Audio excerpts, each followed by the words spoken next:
consoeurs et confrères, distingués invités, toutes et tous ici réunis sous l'empire du droit.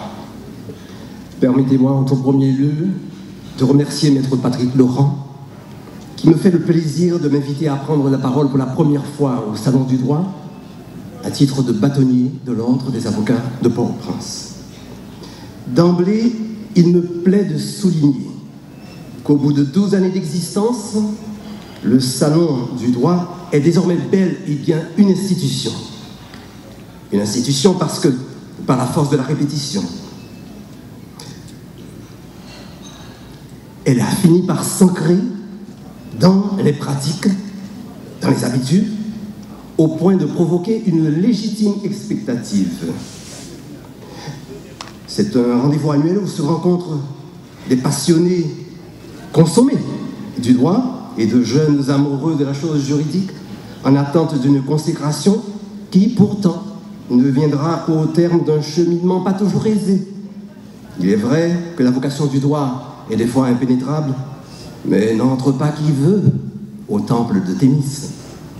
Aussi, et peut-être me pardonnera-t-on de déroger à discourir sur le thème du blanchiment des capitaux, qui, fort heureusement, sera développé par d'autres, plus habiles que moi en la matière, car il me faut faire état, non seulement de l'événement du jour, mais encore, saisissant l'occasion, carpe diem est mon mot à dire, par cet attachement lointain mais persévérant à l'usage latin, il me faut ici même, où le droit est mis en visibilité, et à l'approche de la célébration de la Saintive qui se déroulera autour du thème du droit de résistance, il me faut interroger la figure de l'avocat, questionner son rôle par rapport à la norme juridique, par beau temps, et surtout tenter de redessiner les contours de sa fonction par gros temps, lorsque les nuages menaçants de la terreur s'amoncellent autour de nous en une sorte de prison à ciel ouvert,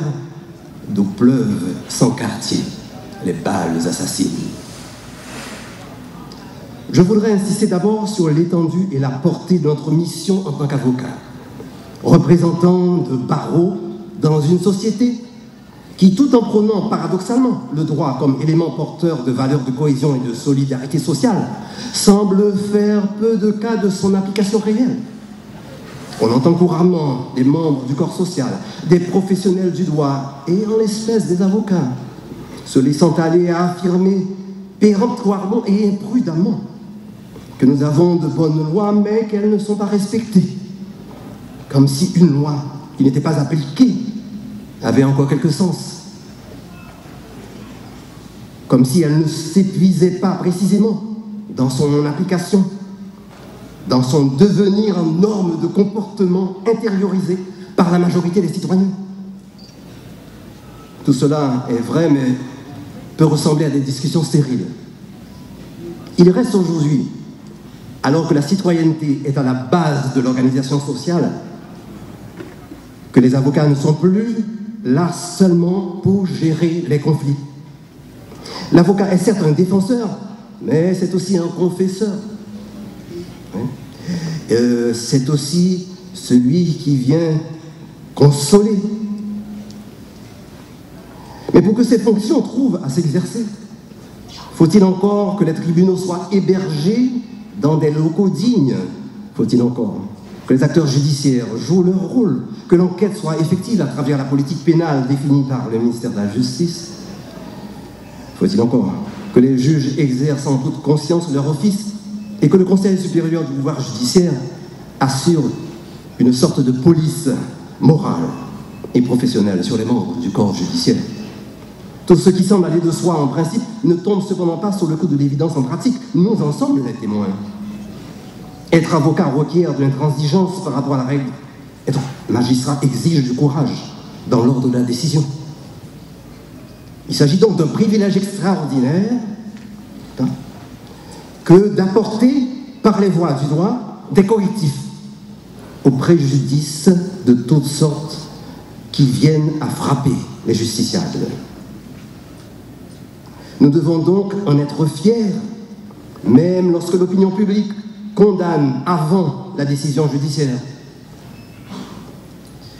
Même lorsqu'une presse trop prompte à stigmatiser invite continuellement à toute forme de condamnation, même lorsque sortant des rangs de la déontologie et de la mesure, certains des nôtres, emportés par le tourbillon louche d'actes peu compatibles avec la déontologie de l'avocat, se libèrent complaisamment de l'empire du droit.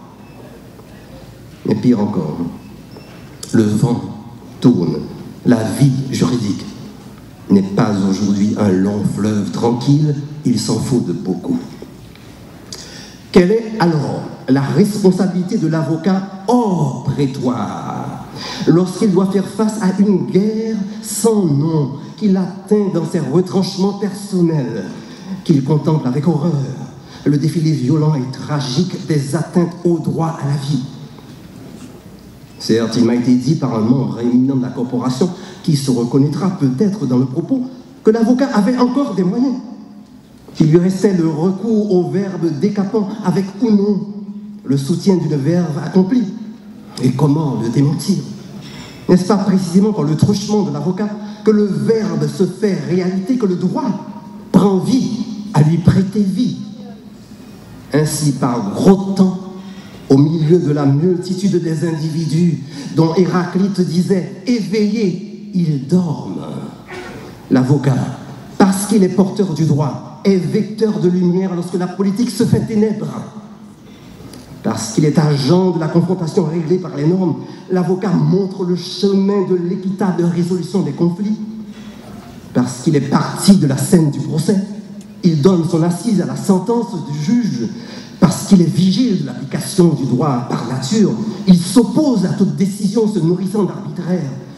Parce qu'il a fonction de conjurer la violence, il répudie la terreur sous toutes ses formes, et quels qu'en soient les auteurs.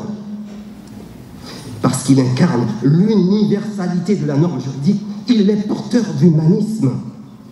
Parce que sont inscrites dans sa déontologie même les valeurs de l'état de droit, il est agent de cohésion sociale par vocation et profession. Son œuvre ne peut donc pas s'arrêter au prétoire. Parce qu'il est ouvrier de justice, sa défense, c'est celle de la société tout entière. Lorsqu'à force de contempler l'abîme se reflète dans nos regards. Aussi, on l'aura compris, par beau temps ou par gros temps, la tâche de l'avocat se révèle-t-elle exaltante, mais aventureuse, enivrante, mais périlleuse.